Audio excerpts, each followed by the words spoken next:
Vamos allá. Continuamos con la mesa de salud mental.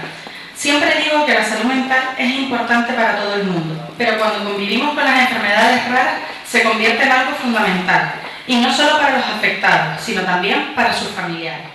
En esta ocasión contaremos con el testimonio de nuestra compañera Ángela. Por más que lo intento, tú sabes que te quiero. Cornluel. A continuación nos acompañará el doctor Bulbena, presidente del Comité Médico Asesor de ANSET, catedrático de Psiquiatría en la Universidad Autónoma de Barcelona, con su ponencia El sueño en el síndrome de Ehlers-Danlos, quebranto y remedio.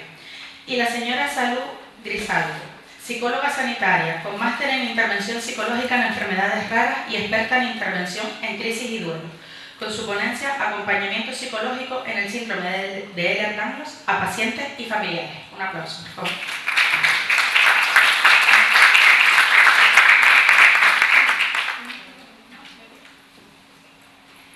Buenos días. Es un honor para mí poder dar mi testimonio en una mesa formada por estos dos grandes profesionales. Pues comienzo. Hace unos años comencé a escuchar maravillas de un médico que sabía mucho del síndrome de Ehlers-Danlos. Su nombre, Antonio Bulbena. Mi sorpresa fue que era psiquiatra. Esto me chocó, ya que, como sabéis, los médicos, cuando no nos entienden ni saben lo que nos pasa, pues nos derivan a esta especialidad. Pero una gran amiga de ANSET me puso en contacto con él y desde Vigo me fui a su consulta en Barcelona y por fin me sentí comprendida y acompañada, ya que el doctor Bulbena te ve de forma integral y con la primera consulta sabes que nunca más vas a estar sola. Como anécdota, contaros que yo dormía muchas horas, pero aún así, durante el día, en cuanto me sentaba, me dormía. Muchas veces me hablaban para despertarme. Yo los escuchaba, pero mi cuerpo no reaccionaba, ni era capaz de contestarles hasta pasados unos minutos. Yo pensaba que era vaga, y nunca se lo había comentado a nadie, pero un día, en la consulta del doctor Bulbena, hablando salió el tema. Y me dijo, no eres vaga, lo que te pasa es que tienes un problema del sueño. Y con la medicación que él indicó y me dan en la farmacia hospitalaria del Álvaro Cunqueiro de Vigo, mejoré la calidad de vida. Gracias también al doctor Bulbena, supe muchas de las cosas que me pasaban y me hacían pensar que yo era rara, resultaron que eran debidas a la enfermedad. Y como sentí en la primera consulta, el doctor Bulbena jamás te soltará la mano en este camino llamado Ehlers-Danlos. Pero si además tienes la gran suerte de que salud aparezca en tu vida, entonces ya tienes el pack completo. Ella es una gran profesional y una gran persona. Conoce muy bien nuestra enfermedad y al terminar la sesión con ella sientes una gran paz y tranquilidad, ya que te ha ido guiando para que tú mismo te des cuenta de las cosas. Gracias, doctor Bulbena, gracias, Salud, por haber entrado en mi vida y ayudarme tanto. Muchísimas gracias.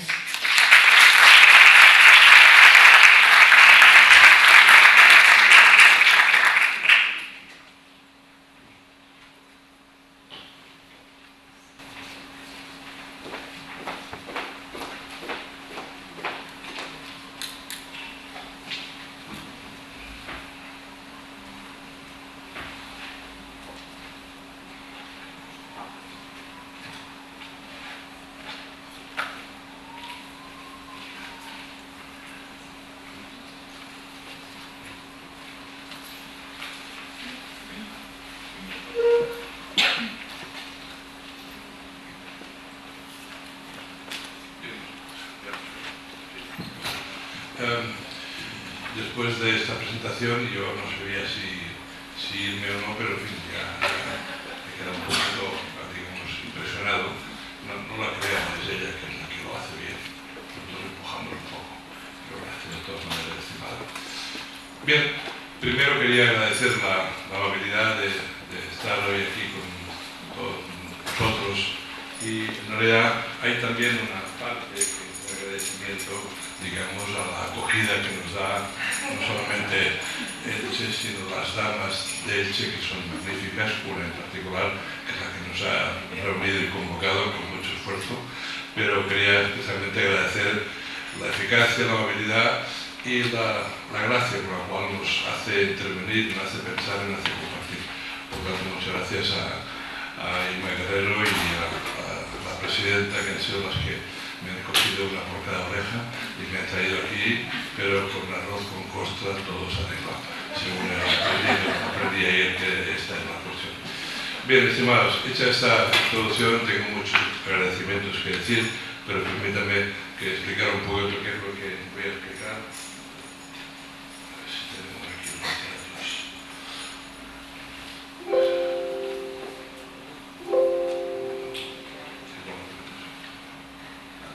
Bien, este es el menú que os he preparado para ahora.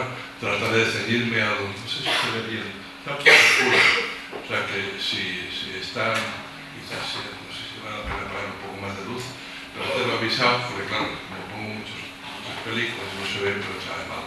Pero básicamente este es el menú de hoy. Por lo tanto, primero hablaremos un poco de los trastornos del sueño, segundo y sobre todo de qué pasa, qué problemas hay en el darnos el sueño, y en tercer lugar un poquito de variante clínica, porque se ha comentado aquí, mis compañeros genetistas han hecho una exquisita exposición, pero creo que precisamente para que los genetistas trabajen bien deben tener fenotipos mejores, que no los tenemos.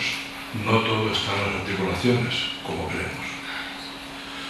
Primero un poquito déjame hacer un poco una introducción del tema de... Claro, ya se sabe que las cebras, dicen, bueno, no son caballos, son cebras. Esto es el paradigma de las damas. Pero ¿cuál cebra miramos? ¿Que la de la derecha o la de la izquierda? Pero claro, cuando miramos una cebra, ¿dónde está? ¿Y por qué? Bueno, para hacer un poquito de exposición al respecto, esta gráfica, que es del grupo de North Carolina, que lo ha citado la doctora Ballesta. Esta aquí a la derecha, que más o menos ven, pues los típicos Baton, luxaciones, dislocaciones, hernias. Esto es el viejo Ehlers-Danlos. Esto no es Ehlers-Danlos. ¿Por qué? Porque en realidad este grupo, que ha hecho un trabajo que es el de mayo del 24, ya ha mirado también qué es esto de la comorbilidad. Y claro, aquí aparecen, pues como ven, pues depresión, ansiedad, falta de sueño, pero aparecen muchos síntomas que, como después veremos, son mucho más frecuentes que estos de aquí. Por tanto, ¿qué es el fenotipo? ¿Es la parte articular y la piel, o es que hay algo más? Y aparentemente hay algo más. Y los clínicos debemos apurar al máximo para ofrecer a los genetistas un fenotipo que funcione. Bien, luego esto ya existe un poco más, pero esta era una cosa, porque lo que está claro es que es la laxitud, la más benigna, digamos. Esto es la línea de los aspectos osteoarticulares, que va a ir de menos a más.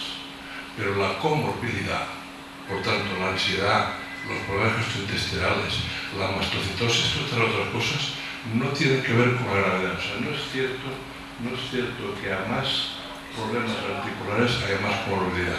A veces es al contrario. Por tanto, para medir la comorbilidad hemos de entender que la gravedad está en otro lado, no en el aspecto articular. Y esto en este trabajo de Russell Norris, de North Carolina, de Carolina del Sur, es lo que se necesita. Bien, esto era un comentario que luego me ceñiremos. Un poquito del sueño. Y a ver si me puedo ceñir al tiempo, porque vamos mal, pero prometo hacerlo. Bueno, nos pasamos un tercio de la vida. O sea, si aquí hay algunos 75, que a lo mejor hay alguno, se ha pasado 25 años durmiendo. Lo cual no está mal. Es una circunstancia.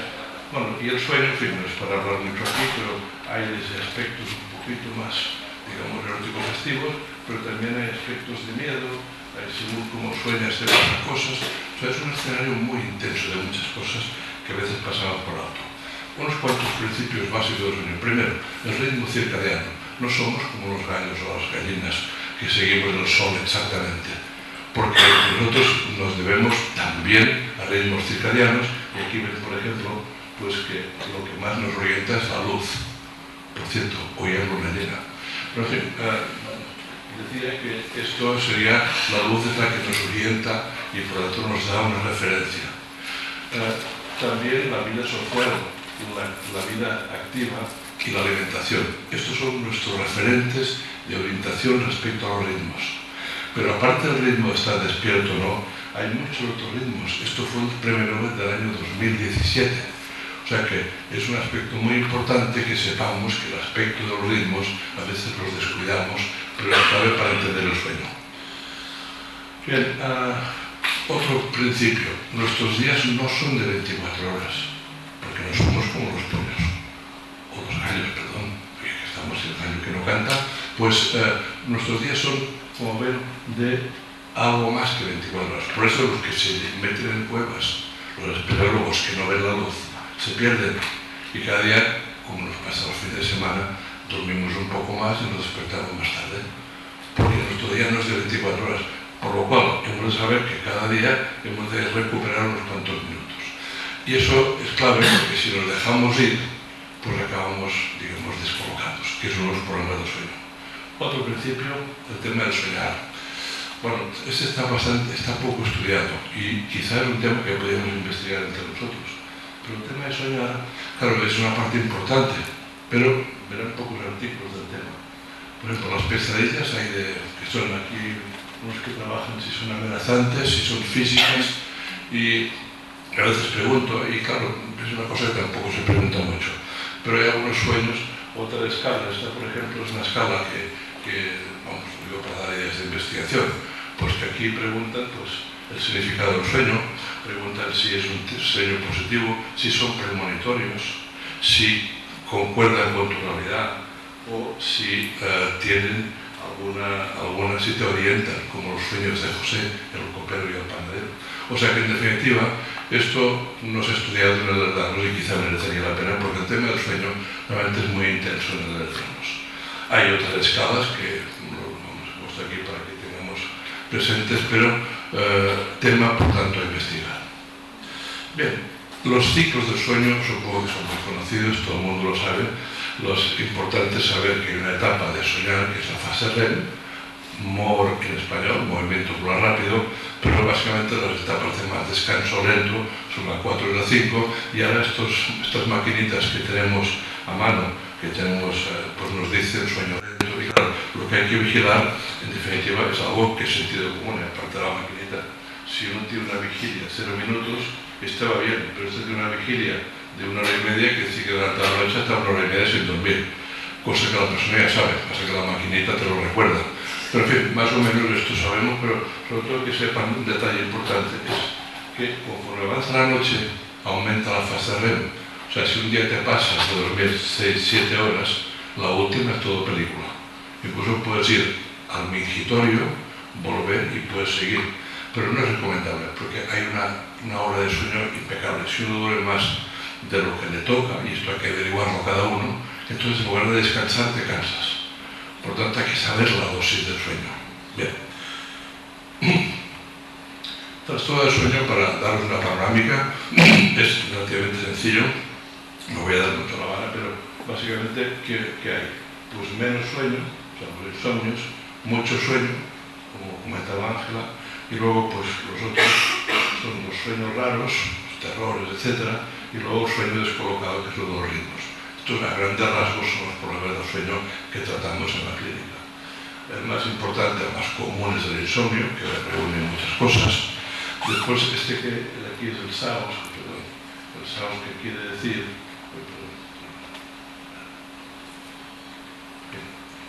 El SAOS es el del respiratorio, que también lo voy a comentar.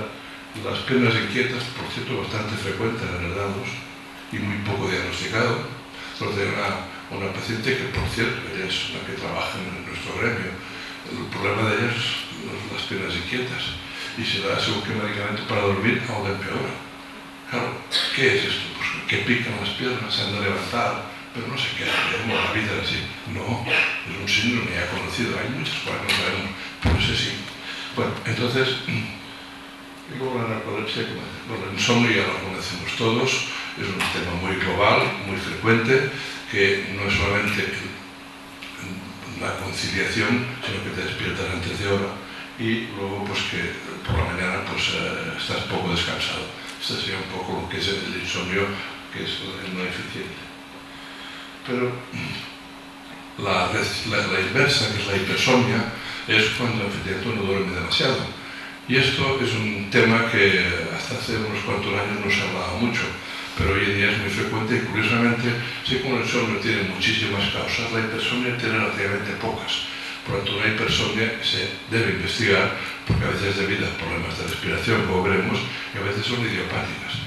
Y curiosamente, estas hipersomnias generan daños, para mi sorpresa, primero, cuando lo veo en un paciente, que como Ángel ha dicho, pues si lo preguntas te lo explica, pero hay que preguntárselo. Pero también la literatura parece coincidir en esto. El tema de los problemas respiratorios, o sea, cuando uno ronca y hace apneas. Y les pongo esta gráfica porque nunca se pongan así. Esto es lo peor. Si no quieren roncar, pónganse así, como los marineros o los soldados que nos entrenaron a dormir así. Porque si se ponen así, roncas y claro, despiertas al enemigo y claro, no estamos para. Pero en realidad la barbilla, sí, porque si hacen así, seguro que roncas. Por tanto, bueno, ya saben ustedes que el tratamiento del roncar les ponían una jiba o los botones de abrigo de señora en el pijama para que uno se quede así, tiene que poner de lado. Pero en fin, son métodos bestias, pero que funcionaban, digamos. O sea que el tema respiratorio, si uno ronca, tiene apneas, siempre, nunca dormirá así, siempre de lado y seguramente habrá que hacer un registro de sueño. Bueno, la narcolepsia, sí, la narcolepsia, para resumir, es un trastorno que tiene mucha importancia para el tema que hablamos. Porque yo me he encontrado varios casos de narcolesias parciales, algunos se presentan aquí, por cierto, y claro, a veces cuesta diagnosticar, pero básicamente para que vean es un momento de somnolencia, como explicaba Ángel en su momento, las debilidades musculares se caen, no es un desmayo de falta de presión arterial, no es un desmayo como el cardíaco o como el epiléptico, no, se van deshaciendo. Y eso es característico de este trastorno. Y otra es que según como duerma tiene imágenes alucinatorias y luego la parálisis del sueño, que es como veremos cuando uno se despierta y durante unos segundos, a veces más, no puedes moverte, solo los ojos, que naturalmente Edgar Allan Poe aprovechó para hacer varias películas, libros de que los enterraban vivos. No siempre pasa, no siempre. Antes lo rematamos, tranquilo, te lo rematamos. Bueno, este es un ejemplo de un ataque de cataplegia, que es, aquí ven al señor Évole, que esto lo hace para nuestra, digamos, ilustración, lo hace en los programas de televisión, el Wyoming le hace reír y el tipo se queda allí, pues, deshecho. Bien, esto es un típico caso de narcolepsia, que lo habéis visto por la tele, y fijaros que son varios grupos musculares que se deshacen. Y claro, esto, pero claro, no es que tenga la presión baja, es la típica sintomatología, que lo describió un señor que se llama Angelino y lo llamó la sonrisa, los ataques gelásticos, porque gelástico quiere decir que se ría. O sea, ustedes han visto cuando uno se ríe, que aquí se ríe mucho, esto es muy buen rollo, te aflojas. Bueno, pues este aflojamiento es lo que es esto, pero lo grande. O sea, esto que nos pasa, que nos flojean o te ríes o otras circunstancias de la vida, pues eso es lo que es este mecanismo de la narcolepsia. Este es un ejemplo típico, que es, como ven, esta chica, claro, ven que se deshace. ¿Saben cómo se deshace? Bueno, pues esta, que además, fíjense, cumple criterios de hiperlaxitud, tanto las rodillas como todas las cosas. O sea que, por tanto, estos no lo sabían, pero eran hiperlaxos estos. O sea que esto es lo que es un ataque de estos. Y esto es lo de la parálisis del sueño, que están a punto de enterrarlo, pero creo que lo rescatamos. Muy bien, he hecho este pequeño repaso, disculpe, quedó un poco rápido para el tema del tiempo, pero esta es la segunda parte, que es qué datos hay del sueño y de alertarnos. Y realmente también al repasarlo, yo creo que con los pacientes ya he visto, primero porque he visto casos realmente de estas caídas narcolépticas, a veces sin ataques de sueño. Por el bajo neuro dice, esto no es narcolepsia. Bueno, pues si se cae así, alguna cosa será. Bueno, por esto afortunadamente hemos podido tratar algunos casos como si fueran de este tipo. Pero claro, es también este límite diagnóstico que tan a menudo nos encontramos en la odisea que comentaba antes Eva. La odisea diagnóstica también incluye el sueño. Este es el famoso trabajo de la encuesta que se publicó hace años de 1900 casos de todo el mundo de alertarnos, y como ven la prevalencia en el caso del sueño, pues verán que era notable. Personas con alertados que decían que tenían problema de sueño. Pero tenemos datos más recientes. Este es el trabajo de fin de grado de José Antonio Consentino, que es un experto en la materia. Son los trabajos mejores que lo hemos estado ampliando para publicar, pero en ese trabajo él entrevistó a 69 individuos de toda España. Aquí tenemos la distribución geográfica, más bien mujeres, una edad media de 41 años, no había inactivos, o sea, el típico formato de nuestra asociación, ¿no? Y entonces, ¿qué encontraron? Pues fíjense que el 89% declaraban problemas de sueño. Y esos son datos reales, preguntados en personas que son de nuestra sociedad. Por tanto, son cifras mayores que la laxitud del codo. Por tanto, quizá que lo preguntemos si esto es así. Más, bueno, algunos trabajos, hay niños en varios trabajos. Este, por ejemplo, es uno el cual pues, se vio que los niños con dolor o aparte del dolor declaraban bastantes problemas de sueño. Este es un trabajo que en pacientes no vasculares. Otro trabajo es otro que es un poquito más amplio, son 65 niños, los cuales sí que le hicieron la exploración más completa. Y reparan en el hecho de que fíjense, que es la obstrucción, o sea, la apnea de sueño, fíjense que era el más numeroso. Estamos hablando aquí de un porcentaje que está más cerca del 30. Pero el insomnio, por supuesto, el problema de ritmos circadianos, los movimientos de las piernas, fíjense, bastante notables, la hipersomnia, el bronquido primario, y quizá el más importante es que desaparecían en el tratamiento. O sea, que se ve que tienen hipermovilidad y desaparecen. Se van de la consulta. Pero en definitiva es otra forma de hipermovilidad, digamos. Bueno, pero esto son datos ya un poquito más precisos. Este es otro trabajo que ya es en adultos, son 100 pacientes, y estos prueban que la prevalencia de apnea obstructiva del sueño, o sea, por tanto los que roncan de una forma más patológica, estábamos en un 32%, mientras el grupo de control un 6%, que es lo que más o menos es la población general, un poco más. O sea que, sorprendentemente, hay muchos casos de obstrucción o de apnea. Si es obstructiva no hay una cierta, porque hay apneas que son porque uno está gordo, cosa que a algunos nos pasa, a veces cuando no hacemos la dieta nos acordamos, pero si adelgazamos a veces también hacemos apneas. Y eso es lo que queda por determinar. Pero en todo caso, sabéis que la prevalencia de apnea obstructiva es bastante alta. Hay que preguntar y preguntárnoslo. Otro, este es un trabajo que ya es rebasando muchos estudios, todos los que se han hecho. Este grupo vio que estudió tanto Marfan como el Ramos y miró qué problemas había. Y como ven, pues la presentación de apnea del sueño en los LDAMOS era del 40% y en los Marfans del 60%. Cifras altas, el resto son cifras habituales. Y eso no está en los criterios de Bayton, ni de Brighton, ni nada. O sea que es un poco la queja que tenemos. Es nuestro amigo Claude Amonet. Este hizo un estudio muy exhaustivo que les pasó todas las pruebas típicas del sueño y que encontró cifras muy altas. O sea, el tiempo total de sueño se redujo, la eficiencia también, había más despertares, había, digamos, el sueño de ondas lentas, que es el de descansar mal, por tanto descansan mal, y en cambio el sueño REM no se ve afectado. En cambio sí que encontró más apneas y muchos movimientos de piernas. Por lo tanto, esto es una realidad que Amonet sabéis que es un apasionado como grabo, que todo el mundo tenemos heredado. En fin, pero aparte de que sea esta pasión, pero le cuenta estas cosas y por lo tanto lo ha publicado y por tanto hay que respetar esto que ha publicado. Bien, aquí ya entramos en el tema de la narcolepsia, que me interesó mucho a partir de casos que estuve estudiando con algunos de los presentes.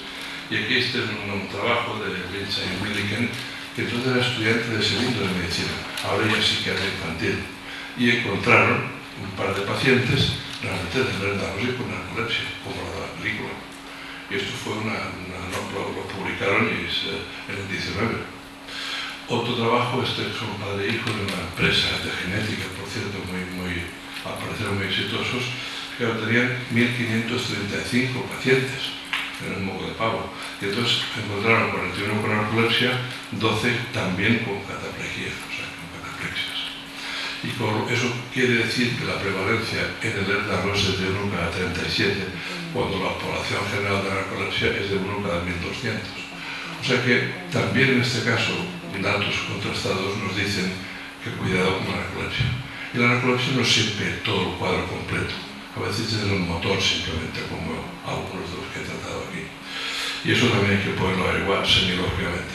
Y aquí ven la niña de los peines, que como ven, sigue haciendo, pues nos enseña que la laxitud y las cataplegias, como ven, van unidas, sobre todo cuando les tiran la pelota, lo que veo. Bien, este mismo grupo, tomé los datos que son si tomaban medicación, entonces fijaros que en medicación tomaban casi el 20%, había antecedentes familiares en el 21,6, que no es mucho, pero es bastante, y luego fijaos que había más comorbilidad con el trastorno de hiperactividad, probablemente autismo también, pero esto está muy claro. Ya sabéis que la hiperactividad, la mitad de los pacientes con TDAH tienen criterios de Lerdarnos. Hay un grupo en Londres que lo está estudiando activamente y hay varios trabajos en niños también. O sea que hemos de aprender a mirar estas cosas. Y luego, como ven, el tema de la apnea muy frecuente. Bien, aquí para resumir esta parte, pues ven los problemas que en una encuesta de bastantes casos, 168, no 700, pues como ven, la presencia de sueño no reparador, claro, es una presencia del 92%. Que insisto, es mucho, no hay otras enfermedades que tengan tanta. Después, menos de 7 horas, que además hay interferencia con el dolor. Hay trabajos que relacionan el dolor con el insomnio y otros que claramente lo separan, sobre todo en niños. O sea que no todo es debido al dolor, pero obviamente el dolor tampoco ayuda a dormir. Pero no es la única razón, digamos, del insomnio, esto es lo que quiero decir.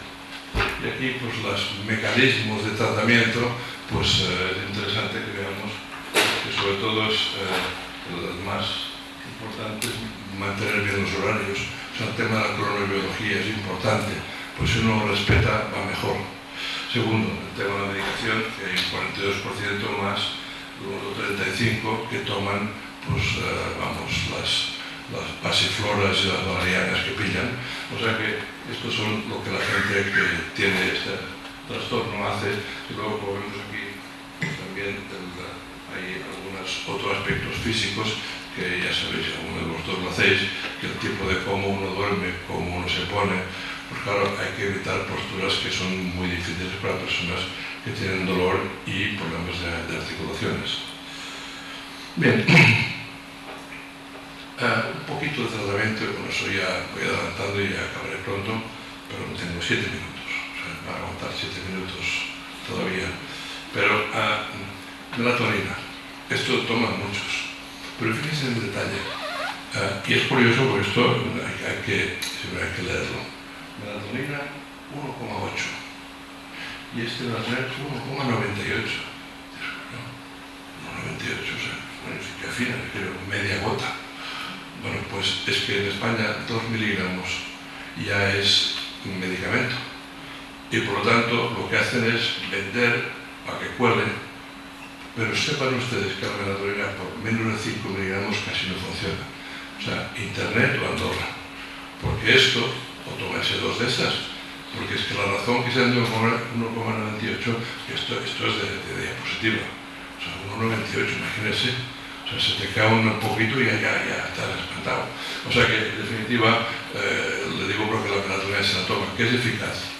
Bueno, como la oscuridad, en fin, ya saben, pero que si es de 1,8 es porque el 2 ya cambia y hay que pagar más. O sea que, en definitiva, que lo sepan, y si la toman, pues que tengan la tranquilidad de tomarse 2, por lo menos.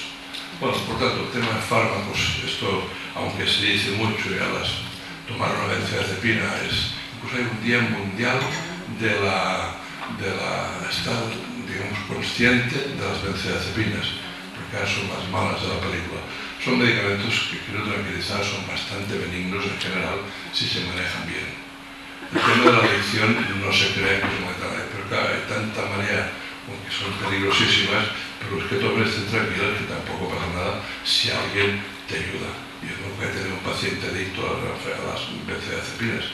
Benzodiazepinas son el Valium, el Alprazolam, el Trankimazin, el Orfidal, aquellas de las mujeres al borde de un ataque de nervios, pues esta. O sea, que son peculiares, pero tampoco se están ustedes pecando, porque ahora la farmacia te dice solamente 15 días. Claro, la gente viene a la farmacia espantada, oye, solamente 15 días, no, pero puedes tomar más. Es que el prospecto pone que más de 15 días esto es muy malo. Pues no, o sea que yo no quiero demonizar. Más cosas. Por supuesto, la hipersomnia, la narcolepsia tiene buenos tratamientos que son generalmente estimulantes. Y tanto para la somnolencia como para el tema de los momentos de las caídas. O sea, las cataplexias tienen 2 o 3 medicamentos, uno es el oxibato, otro es el pitolisant, que todo eso curiosamente hay que pedir en una farmacia de los hospitales, pero hay buenos tratamientos, hay que diagnosticarlo bien esto, pero existe el tratamiento, hay que hacer el diagnóstico.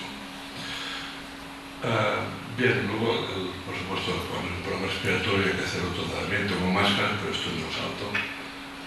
Este es un trabajo, creo que es de los mejores que hemos hecho, porque hicimos el seguimiento durante 15 años de una muestra de población general y miramos muchos datos. Y este es uno curioso. Miramos en el último año qué medicamentos había dado. Es todo un pueblo, o sea, casi 1.300 personas. Y el que hacía la tesis era el médico del pueblo, por tanto lo tenía claro, quién tomaba y quién no tomaba. Y es curioso, cuando haces un estudio en un pueblo pasan cosas curiosas. Hay 2 grupos que nunca vienen, que son los que toman sustancias ya más intensas y los ricos. Estos no aparecen en los estudios de población, o sea, uno que hace un estudio de población general sepa que ni ricos ni los, digamos, imaginativos y expertos en drogas, estos no les van a aparecer.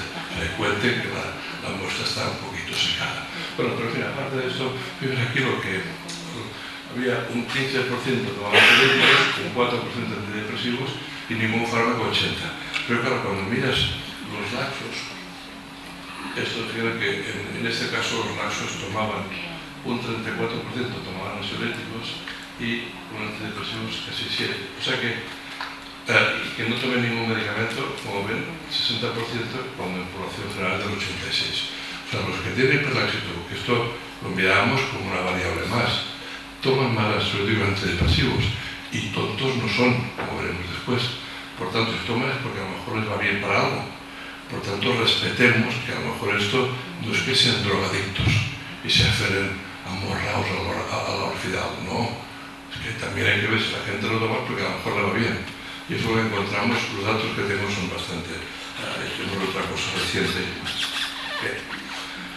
Hay, por supuesto, muchas intervenciones psicológicas, que hablará después mi compañera, pero son técnicas de relajación, reducción del estrés, hay técnicas combinadas, pero eso también para el insomnio es muy importante. Yo participé en la guía del Ministerio del Insomnio y, claro, era el único médico y todos los demás eran psicólogos. Claro, me miraban como si fuera, digamos, como las vacas al tren. Yo venía a dar ahí medicamentos, es decir, no, estos son todos lácteos. Bueno, en definitiva, sí que hay buenos tratamientos y es muy importante, efectivamente, no solamente manejarse con fármacos. Siempre lo importante es que el paciente mande en su vida. Y la medicación, claro, a veces te hace un poco enganchado, pero a veces el paciente, si es inteligente, sabe cuándo es medicación o no. Bien, para acabar ya la última parte, y ya voy terminando, hablábamos de enfermedad, hablábamos con el doctor Trujillo. Claro, para que un genetista tenga una buena lugar para investigar la genética, el clínico tiene que dar algo claro. Si le das un popurrí, le será muy difícil. Y en estos momentos no lo estamos haciendo muy bien en lo más grande de esto que llamamos el Lerdanos o hiperlaxio. Porque el Lerdanos también es un test, cómo lo pronuncia cada uno. Yo me fijo, a ver cómo pronuncia el Lerdanos. Y vamos, mi apellido ya me bautiza mucho, pero mi nombre lo dicen todos, pero el Lerdanos, cada uno lo dice distinto. O sea que esto también es un test interesante. Bien, Pues, por tanto, hemos de tener algunos aspectos clínicos más claros. Y antes se lo decía. Estos son los criterios que yo me acuerdo cuando vi esto, lo traduje y dije, no, esto yo no lo paso. No lo paso porque esto es... O sea, aquí todos son sistémicos. Sistémico no, es todo la piel y los huesos. Y en los sistemas, que yo sepa, hay más cosas. Tenemos tubo digestivo, tenemos sistema nervioso, tenemos sistema inmunológico, pero esto no lo conseguí. Eso os dije, esto de la Society. Pero los Society son reumatólogos y genetistas y la comorbilidad son, bueno, como decía antes el doctor Ballesta, son como cosas aparte. Pero son mucho más frecuentes, como el sueño. O sea que esto no nos va a servir, seguro. Porque la realidad del paciente que yo he aprendido con muchos de aquí va mucho más allá de esto. Esto queda muy bien en la Society y toda la cosa. Ahora estoy preparando un congreso que he estado mirando también de cosas de tegumentos. Bueno, si seguís por aquí, pues, ¿no? y consiguen dinero, eso sí que lo hacen bien. Pero no encontrarán la piedra. Este es otro trabajo que lo ha citado la doctora Ballesta.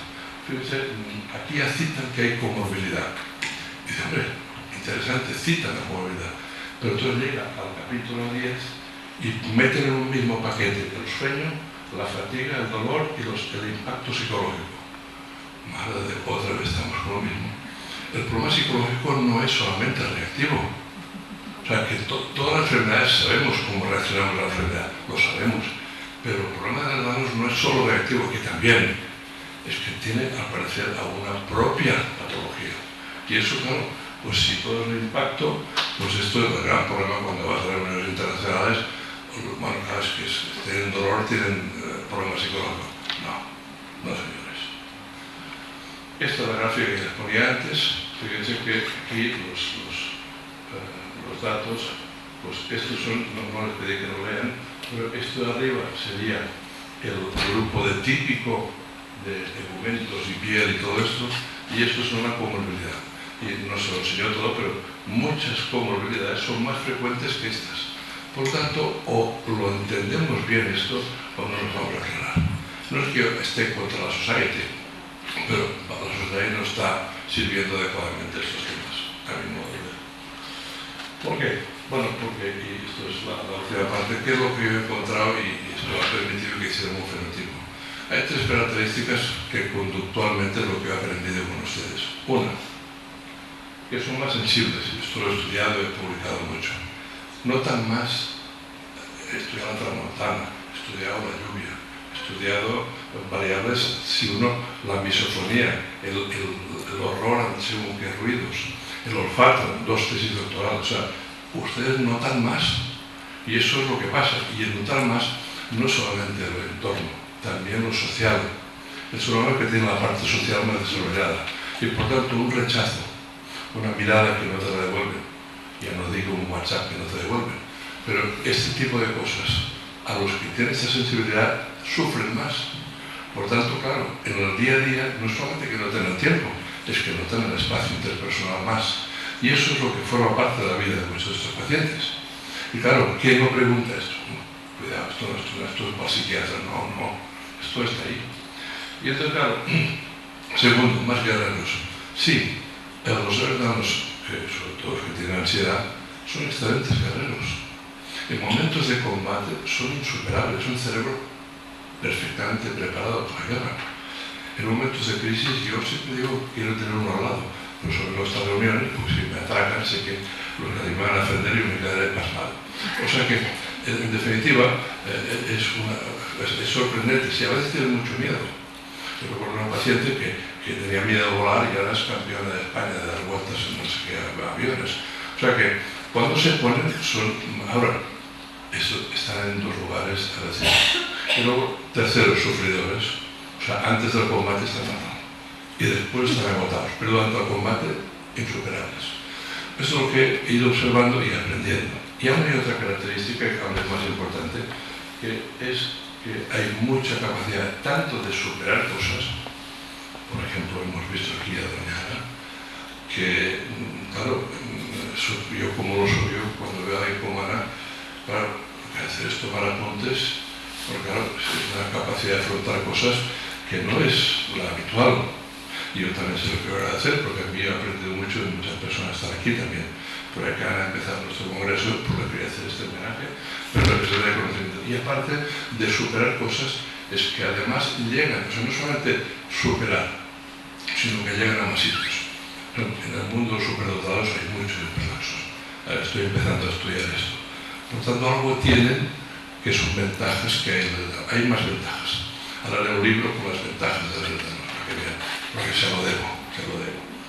Además se lo regalaré, porque o sea que es algo que no hablamos nunca, no hablamos de los quebrantos y de las miserias, pero, o los duelos y quebrantos, pero que es un plato manchego, ¿sabes?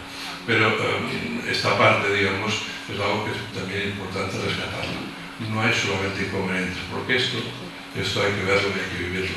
Y seguro que los que estáis en la sociedad habéis visto personas que superan cosas que nosotros no veríamos. Bueno, esto me ha dado pie a crear el endofenotipo, que la asociación me ayudó, que recoge aspectos somáticos, los cardenales, esguinces, todo esto. Después también los problemas somáticos, que pues, el colon irritable, el hepatitis, por supuesto, el tema mastocitario. O sea, esto es lo que es la parte más física. Pero aparte que hemos añadido también es pues, esta hipersensibilidad que es notar pues, más el cuerpo, uno nota más el cuerpo. Y en cambio el movimiento es un poco más patoso, la propiocepción, la postura es más difícil. Esto está bien estudiado. O sea, no es que yo ya lo he observado, pero es que está publicado esto. Y por ejemplo, a los niños, si le haces bien la propiocepción, mejoran mucho la cabeza también. Claro, hay que saberlo esto. En el caso de Ana, un año casi sin moverse. Bueno, al final conseguimos que le hicieran rehabilitación y está caminando. Pero claro, yo cuando fui al hospital, pues había quien decía que esto era histérico. Ahora comentaré un poco de ello. Por lo tanto, aprovechemos la enorme capacidad de respuesta que tiene este cuerpo por alertarnos para reaccionar bien al ejercicio. Aprendamos a qué ejercicio hay que recomendar, cómo hay que entrenar la propiocepción a los niños, o sea, cómo hay que hacerlo, porque esto mejora no solamente el cuerpo, sino la cabeza. Bueno, esto no lo sabemos. Y yo ya me he dado cuenta que esto está funcionando. Bien. Por supuesto, también hay otra dimensión que ya la conocen, que es o evitas o intrudes, o entre mucho control o poco control, son esos elementos polares de la conducta que también están en el fenotipo. Y luego lo mental, pues aquí está pues, la anticipación, el TDAH, trastornos de la conducta alimentaria. Si ustedes ven a un anoréxico o anorexia, díganle si cumple criterios y verán cómo se sorprenderán. Este trabajo lo tenemos en marcha. En total que, y hay muchos anoréxicos, como explicamos en Roma, que lo que tienen es grandes dificultades para comer, porque tragar les cuesta, al comer se les hincha todo, tienen más náuseas, la temporomandial se les mueve. Ya veríamos si comeríamos, si tuviéramos estas dificultades. Es verdad que a veces está el espejo que te dice que estás gordo, pero a mí me pasa que como yo debo ser anoréxico, claro, pues digo, bueno, yo me veo gordo, pero no, los demás criterios no los cumplo. Pero aparte del tema del espejo, es importante porque son síntomas que la persona que tiene que comer, y esto algunos de ustedes lo saben mejor que yo, les es difícil. Y claro, los padres vienen a comer y llega un momento que es una guerra, cuando vamos mal. Bien, la última parte de homenaje, pues especialmente a las personas que aquí les han dicho que son histéricas. La histeria es un concepto muy complicado que no repasaré aquí, pero es un tema muy bonito porque fíjense que el nombre de histeria tiene que ver con el útero. Que la histeria se atribuía a que a la mujer se le movía el útero. Esto Hipócrates, 400 años antes de Cristo. Y ahora estamos con las mismas, hace poco. O sea que el tema femenino solamente ha sido un problema importante, el tema de histeria. Pero, en resumen, el Charcot, que fue uno de los grandes expertos, además en esta reunión había Malvinsky, había Gilles de la Tourette, muchos grandes nombres de la neurología. Esta reunión, esto se los enseñaría. Pero eran estos pacientes que estaban ahí y las personas que estaban en la salpetría. En un hospital que era donde fabricaban la salpetria para la guerra de Napoleón. Claro, pues se acabó Napoleón y nada, entonces lo convirtió en un hospital que se llamaba la salpetría. Y aquí es donde Charcot, este neurólogo, se hizo muy famoso y hizo todo el tema. Entonces, Freud fue ahí a aprender. Entonces, claro, lo que tenía unas cuantas señoras medio pacientes, pero claro, que eran un poco recogidas allí. Y entonces, claro, las señoras, en definitiva, pues eran medio pacientes, medio enfermeras. Por tanto, hacían muchos números y se han hecho muchas. Pero una cosa que hicieron fotos de las pacientes y eso lo he aprovechado. Pero básicamente, histeria. Conversión, ¿qué quiere decir conversión? Que tienes un lío en la cabeza, realmente infantil, antes de los 3 años, y lo conviertes en un problema somático. Claro, esto como no lo puedes demostrar, depende de la interpretación. Y por tanto, si alguna de ustedes va a urgencias, esto que tiene un lío en la cabeza y ahora se va paralizado no sé cuántos. Cuidado con esto. Cuidado porque hay los psiquiatras que han hecho poco ahora. Sin duda hay muchos mecanismos, pero cuidado con decirlo nada más empezar, porque te vas a equivocar. Yo me acuerdo como mi maestro me decía, la histeria es el diagnóstico que más planchas te produce. Efectivamente, metes la pata si dice histeria. Y algunos que han sufrido este nombre, por eso quería dedicar estas diapositivas. Porque esta imagen que aquí ven, es la señora está en urgencias y ¿qué le dice el médico? Lo que tiene usted es histeria. No. O sea, como veremos, esto desde ahora no se puede decir. ¿Por qué? Porque los datos, ya no solamente las opiniones, sino los datos, esto cuesta mucho publicar. Este es un artículo que salió hace menos de un mes en una revista americana de difícil, de impacto alto. ¿Y qué hicimos? Muchos pacientes, algunos que veo aquí, y los que estoy reclutando en el Hospital Mariano Clínico, que se desmayaban, que se caían, que no caminaban. O sea, estos raros, casi todos con alguna etiqueta de histeria o sucedáneos, pues los comparamos con un grupo de controles, con el cuestionario neuroconectivo que ya conocen, y como ven aquí, pues en todos los variables, la sensibilidad sensorial, signos físicos, el dolor, las conductas polarizadas, los diagnósticos, todo lo neuroconectivo fue más frecuente en el grupo de eso que ahora se llama trastorno neurológico funcional. Y para acabar, pues fíjense que el tema de la laxitud articular en esta muestra de aparentemente histéricos antiguos, luego conversivos y ahora trastornos neurológicos funcionales, 70%, 77% cumplían criterios, digamos, del espectro de Beighton. Por lo tanto, desde ahora ya tenemos un dato publicado. Hay tres artículos ya de laxitud y trastornos neurológicos funcionales. Hay ya 3 publicados, por lo menos. Este es el 4.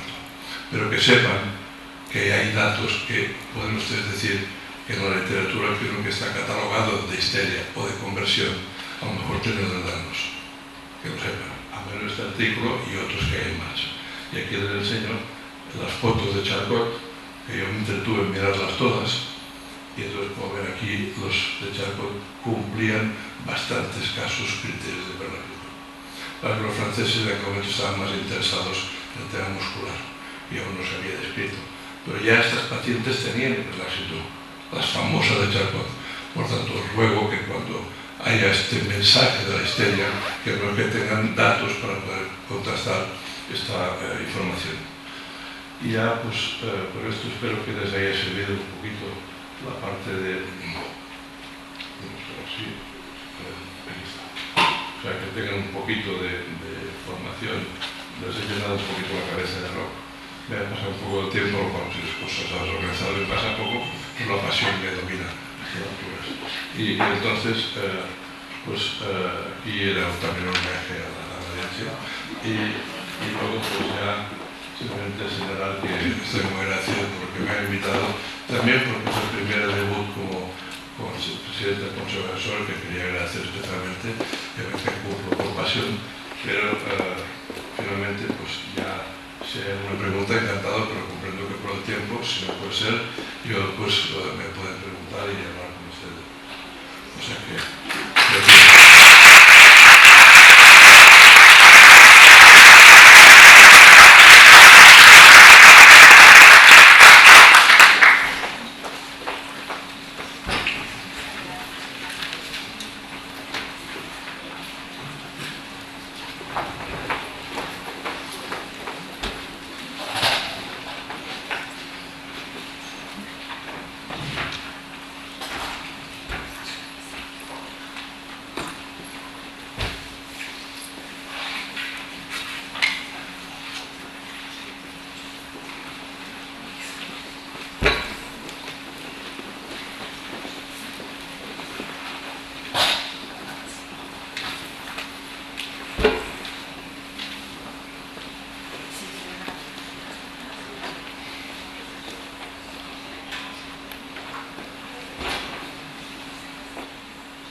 ¿Me oís todos?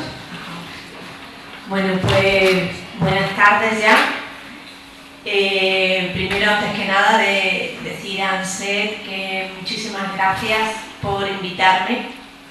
Es la primera vez que asisto a un congreso de ANSET, aunque yo como psicóloga de ANSET, pues empecé el máster con FEDER de intervención psicológica en enfermedades raras y ese mismo año que lo finalicé entré en prácticas, eso sería por el año 2016. Y cuando yo empecé a trabajar con ANSET, a trabajar con el síndrome de Ehlers-Danlos, la verdad es que cogí mucha bibliografía, me informé muchísimo, pero no me podía imaginar lo que yo iba a ir descubriendo. Una cosa es lo que lees y otra cosa es el trabajar con los pacientes día a día, porque además trabajo prácticamente hoy día, trabajo todos los días tengo 2, 3 personas a las que atiendo online. Una de las características, como toda enfermedad rara, es la dispersión geográfica, ¿no? Y entonces pues prevalece o mi mayor volumen de pacientes es online. Dicho esto, pues yo no voy a poner PowerPoint porque creo que os iba a matar a PowerPoint. Así es que yo he querido hacer una radiografía de todos estos años, de cómo yo empecé, digamos, y iba recopilando y, bueno, pues para esta ponencia he ido recopilando de todos aquellos años, ¿no? Es verdad que esta mañana se ha dicho muchísimo, se ha hablado muchísimo del síndrome de Ehlers-Danlos, pero la parte emocional no se ha tocado. ¿Cómo vive la persona afectada con el síndrome de Ehlers-Danlos? ¿Cómo lo vive a nivel emocional?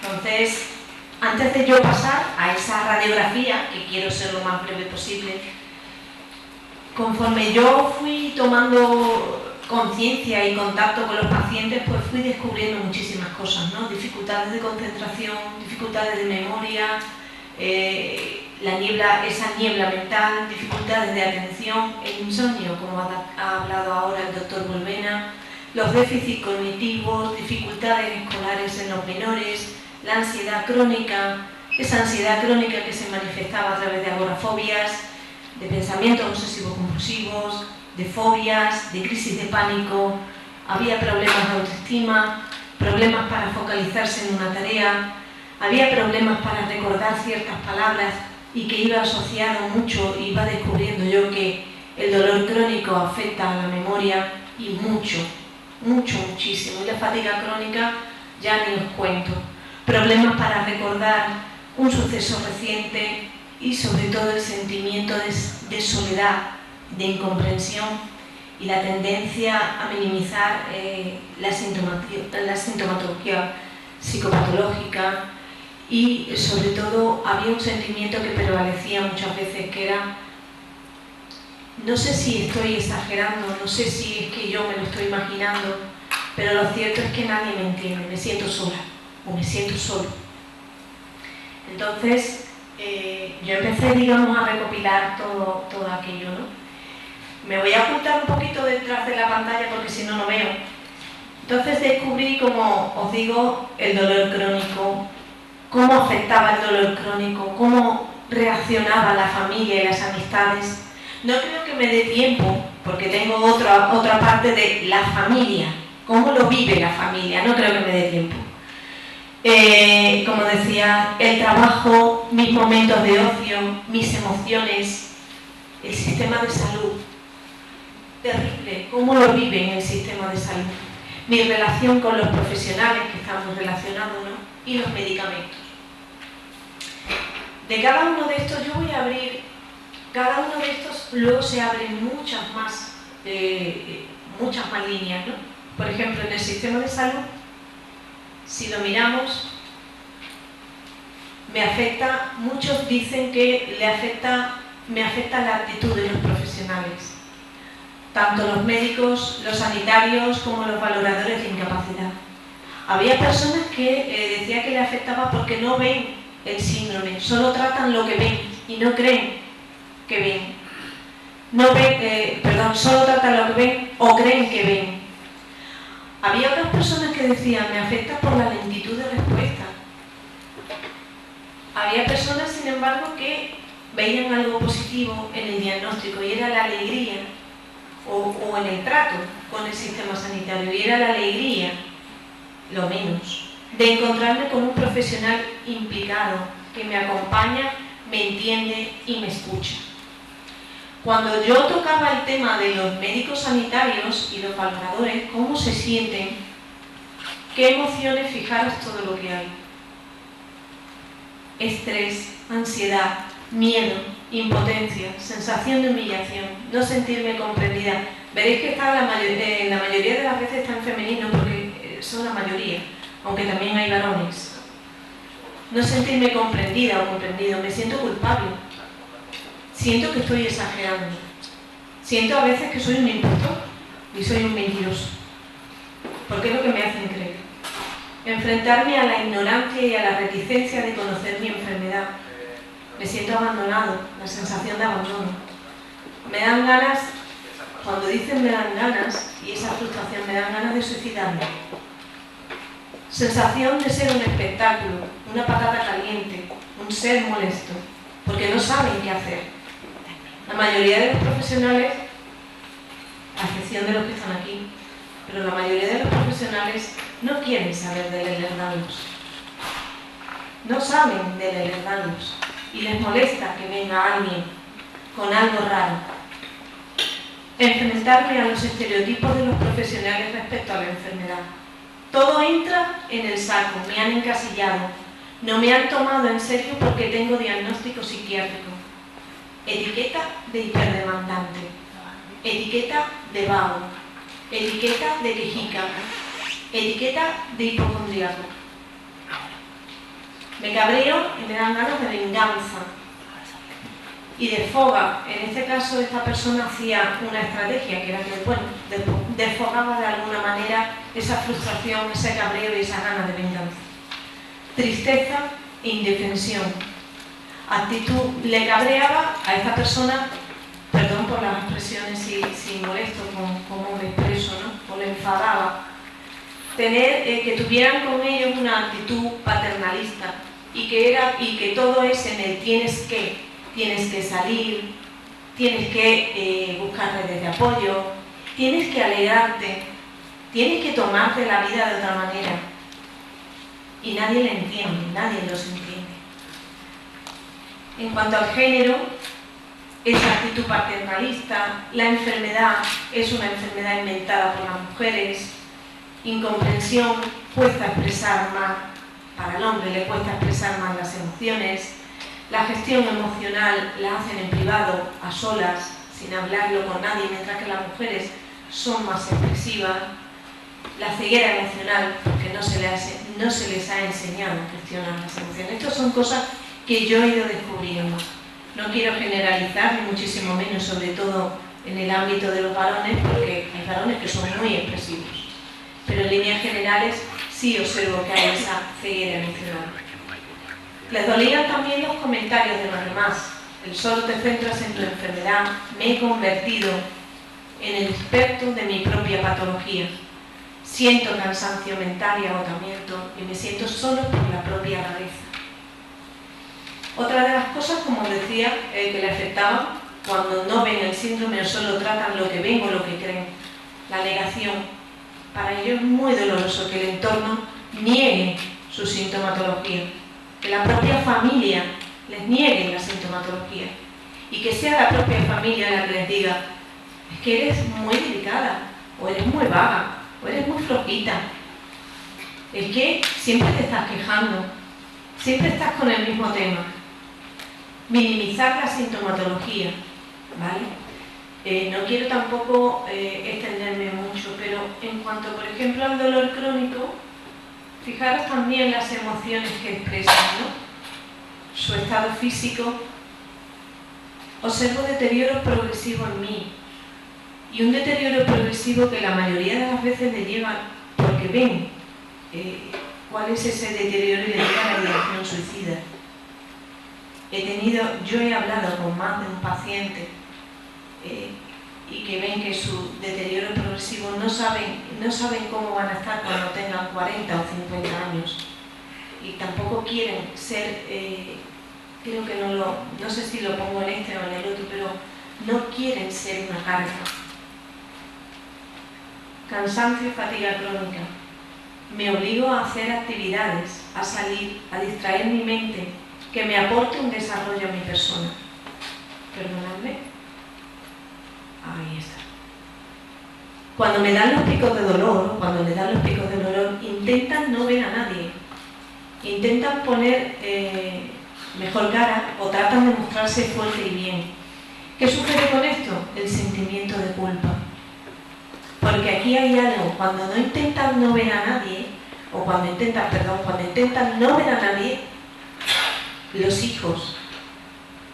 Antes el doctor Bulbena ha hablado de algo que es la hipersensibilidad. Y yo empecé a descubrir efectivamente la hipersensibilidad, hasta dónde puede llegar. Y lo viven con mucha culpa cuando los propios gritos de los juegos, de los niños, de los hijos, cuando los hijos llegan y reclaman la presencia de su madre o de su padre, y ellos están en un pico de dolor y no los pueden atender.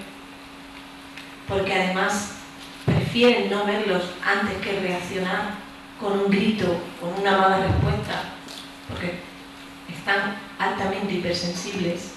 Esto desemboca en un sentimiento de culpa. Soy mala madre, me estoy perdiendo lo mejor de mis hijos. Y el pico de dolor me impide ser buena madre. Y aquí tengo yo que reformular muchas veces sobre el concepto de buena madre. En el pico de dolor ellos tienen que aceptar el dolor. Y empiezan a aparecer otras relaciones, otros pensamientos también, otras distorsiones cognitivas, con el debería, el tendría que, la lucha en mi cabeza, el tengo que ser buena madre, tengo que ser buena esposa, tengo que ser buena pareja, tengo que ser una excelente trabajadora, que nadie note que estoy mal, tengo que ponerme al mismo nivel que mis compañeros de trabajo, aunque a mí no pueda, porque el dolor me mata. El entorno no me entiende. Y sobre todo, lo que más desean es la normalización. Que el entorno sepa lo nuestro y decirle que lo que nos limita cuando estamos en ese pico de dolor. Como veis, hay los efectos a nivel no solo físico, porque ya se han hablado de las dificultades de sueño, sino también el estado de ánimo. Fijaros, miedo, ansiedad, tristeza, ira, desesperanza, sensación de que no tengo control de mi vida. Recuerdo de una paciente que me decía, tenía dolor crónico y fatiga crónica. Y ella me decía, hubo un día que me dijo que sentía que ella se estaba difuminando en el mundo, porque estaba totalmente ya apartada del mundo, aislada del mundo. El dolor crónico y la fatiga crónica estaba consiguiendo que el mundo se olvidara de ella. El síndrome del impostor. ¿Qué pensarán los demás de mí? Porque los demás me están diciendo, uy, qué bien te veo, ya te has curado, y sin embargo por dentro estoy llena de dolor. Y el sentimiento de culpa, porque a lo mejor tengo que demostrar que me duele. Nadie me cree, sino que tengo que demostrarlo. Y tengo a lo mejor que no arreglarme cuando voy al médico, para demostrar que efectivamente estoy enferma. Me siento juzgada. No sé cuánto tiempo me queda. Aquí sí quería decir, por ejemplo, en cuanto a familia y amistades, los problemas de pareja. Ya he hablado del aislamiento, de los conflictos, los problemas de pareja. Lo pongo en azul porque me llamó muchísimo la atención. Soy una obra benéfica y tengo que dar gracias de que estés a mi lado. He visto las dos, o sea, esto con una baja autoestima, bajísima, y la violencia también la he visto. Que sepas que si no fuera por mí, nadie querría estar con una persona como tú. Algo que también hay y que está muy velado y muy oculto, que es la violencia. La violencia por parte de la pareja que no entiende los picos de dolor, no entiende que hay días que quiere aislarse y que no pueda tener ni siquiera una conversación coherente y la pareja reacciona mal, no entiende. O cuando en la sexualidad las luxaciones son muy frecuentes y evidentemente no se puede tener una relación sexual como nosotros conocemos, o como nos gustaría, mejor dicho. Y vuelve el sentimiento de culpa, porque no estoy haciendo feliz a mi pareja. No le doy a mi pareja lo que necesita. Y mi pareja, cuando yo me luxo una cadera o me luxo el hombro mientras estamos en la cama y estamos teniendo relaciones sexuales y que evidentemente una luxación lo corta todo, mi pareja se enfada y no quiere estar conmigo y me amenaza que a lo mejor sería que nos divorciáramos. Porque ¿para qué? ¿Para qué estoy contigo? El trabajo es otro de los problemas, porque hay dificultad para mantener una continuidad, las continuas bajas, los continuos permisos laborales, la necesidad de reducir la jornada, la necesidad de adaptar el puesto de trabajo, la incomprensión por parte de los superiores, y vuelve el sentimiento de culpa, el sentimiento de vergüenza y el sentimiento de ser una impostora. Quizás yo esté exagerando y realmente el mundo tenga razón. Yo soy una vaga, una quejica, y se lo inventa todo, porque el resto de mis compañeros, ¿verdad?, trabaja 8 horas y aguanta 8 horas. ¿Por qué no aguanto yo? Porque yo quiero ser como los demás. Evidentemente, cuando ya llega un momento en que no pueden más, en que ya empiezan con las incapacidades, con la discapacidad, a tramitar la discapacidad, a tramitar las incapacidades, y pierden o abandonan el empleo, el puesto de trabajo porque no pueden más, y empieza otro problema, que es la precariedad económica, y que la pareja a lo mejor no puede soportar o no puede llevar la carga económica, y entonces vuelve otro bucle: me siento una carga porque no puedo ayudar a mi casa, soy una carga, soy una obra benéfica. Los momentos de ocio son limitados, a veces los planifico y al final los tengo que suspender. Mis amistades no me entienden, siempre me dicen que no piensen en el dolor, que me anime, que ellos también tienen dolor. Si tuviera más tiempo explicaría cómo el mundo, el resto del mundo, vive el no dolor y tiene picos de dolor. Me duele, hoy a mí, por ejemplo, me puede doler la cabeza y tengo un pico de dolor, pero si me tomo un ibuprofeno, mi dolor desaparecerá y volveré a mi mundo de no dolor.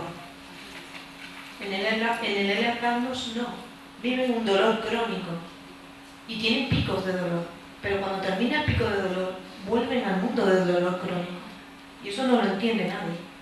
Todo el mundo le dice: no, pero tómate un ibuprofeno o tómate una pastilla y ya verás.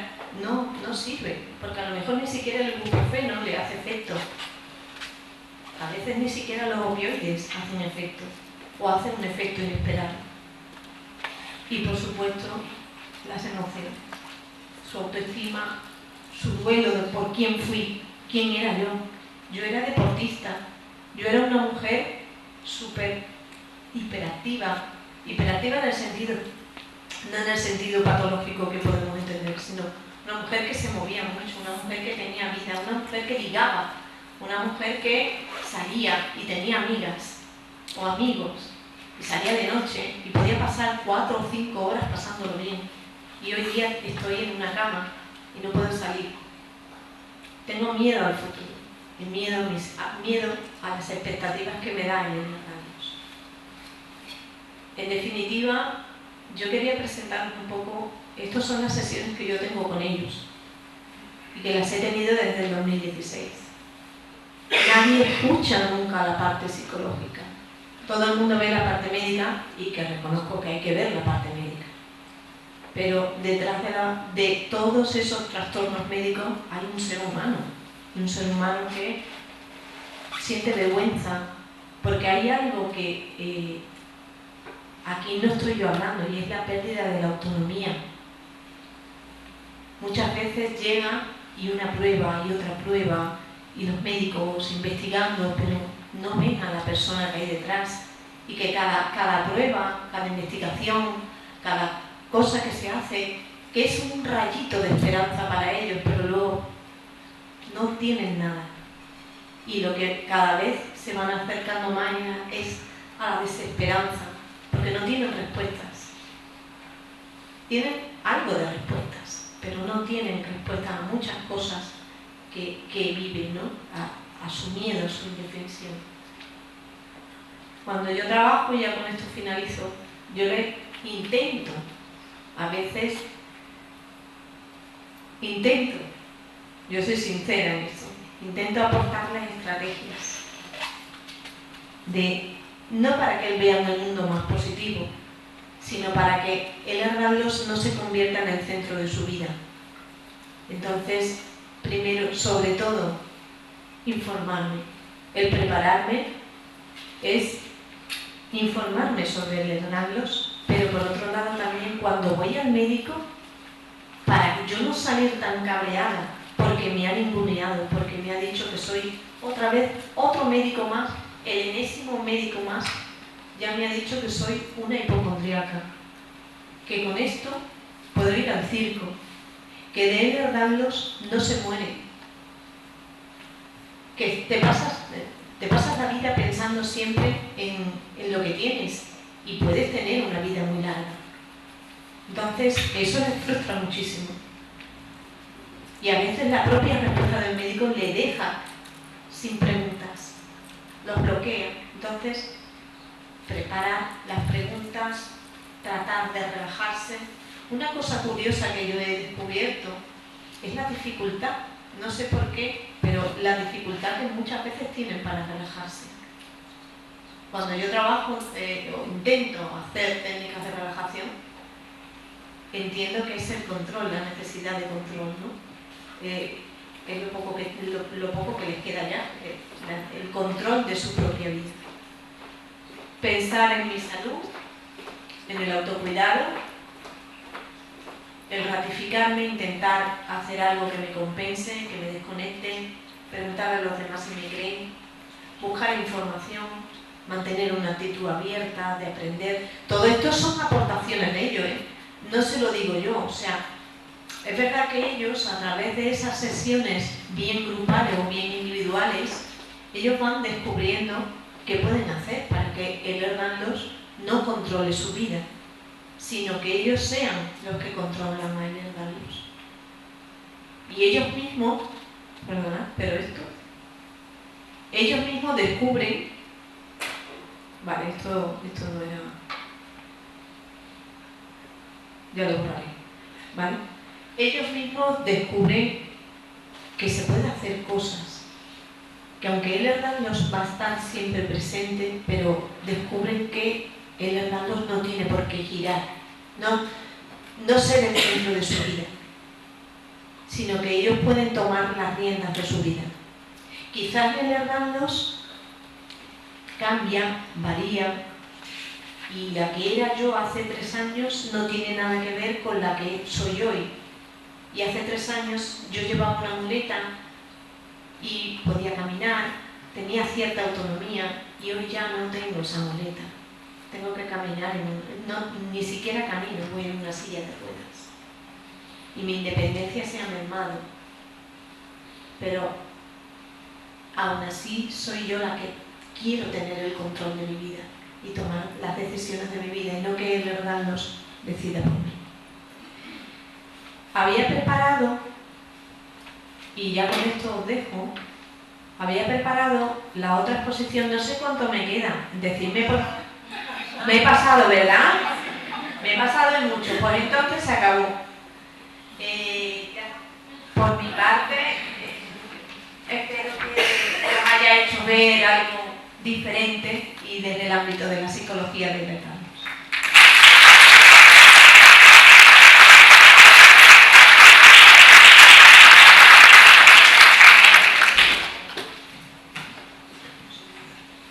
Muchas gracias a los dos. Vamos muy mal de tiempo, como pasa siempre en estas cosas. Vamos a hacer una pregunta para cada uno de los ponentes y pasamos a la última mesa antes del descanso.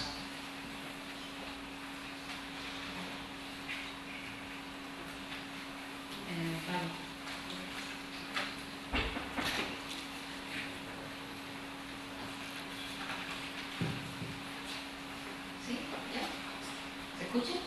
Sí. Vale, pues vamos a hacerle la primera pregunta al doctor Bulbena.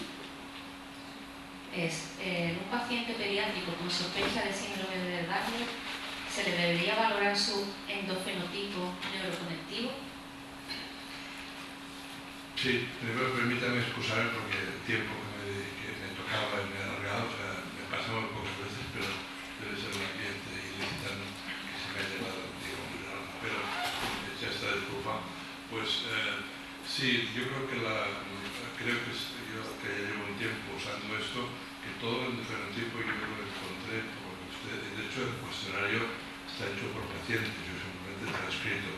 Por lo tanto creo que son realidades y finalmente estamos considerando, y lo hablamos el otro día con el grupo de San Juan de Candadero, que estaba Antonio también, para ver si hacemos una versión infantil, porque creo que efectivamente es muy relevante no solamente mirar articulaciones, sino mirar la propiocepción, mirar la interocepción, mirar la conducta alimentaria, mirar, digamos, los aspectos, digamos, reacciones ante el miedo, o sea, todo esto forma parte de este conjunto de síntomas. Por lo tanto, creo que sí que vale la pena, y en todo caso, creo que los clínicos somos los que hemos de dar la mejor información a los genetistas. Los genetistas no podrán trabajar si los clínicos no afinemos más. Y en esta manera parece que las agrupaciones, no os he comentado que en el artículo del gráfico del enseñado han hecho agrupaciones de estos pacientes contando lo físico y lo mental. Y es muy curioso que hay varias agrupaciones que quizá responden más a la realidad. O sea que al menos esto propone una manera de mirarlo y mi propuesta es que sí, ojalá que alguien lo haga, que nosotros también que podamos expandirlo. Muchas gracias. Vale, pues la próxima es para salud. ¿Es importante hacer un manejo preventivo psicológico en niños preadolescentes y adolescentes con síndrome de Lerner, aunque no tenga afectación psicológica? Hay que trabajar con ellos, la psicoeducación, psicoeducarlos. Si es que esa prevención es a través de la psicoeducación. Yo lo considero importante. Aquí hay una cosa que me ha venido ahora mismo a la mente y recuerdo una madre, hace muchísimos años, empecé yo al principio, y le habían diagnosticado al hijo, tenía unos 17 años en aquel momento, y le habían diagnosticado al hijo Ehlers-Danlos. Y ella tenía una actitud sobreprotectora totalmente.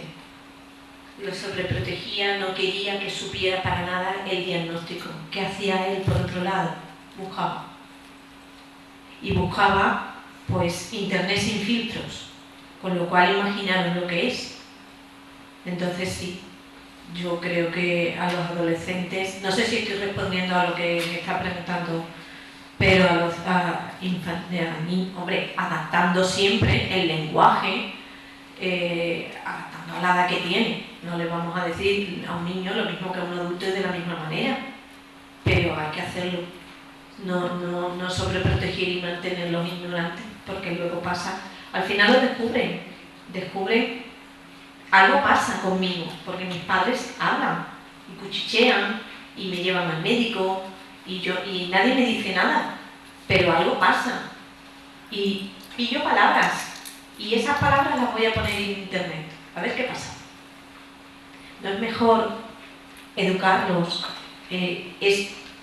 Informarles, no educarlos, sino informarles y hacer una psicoprevención. Pregunto.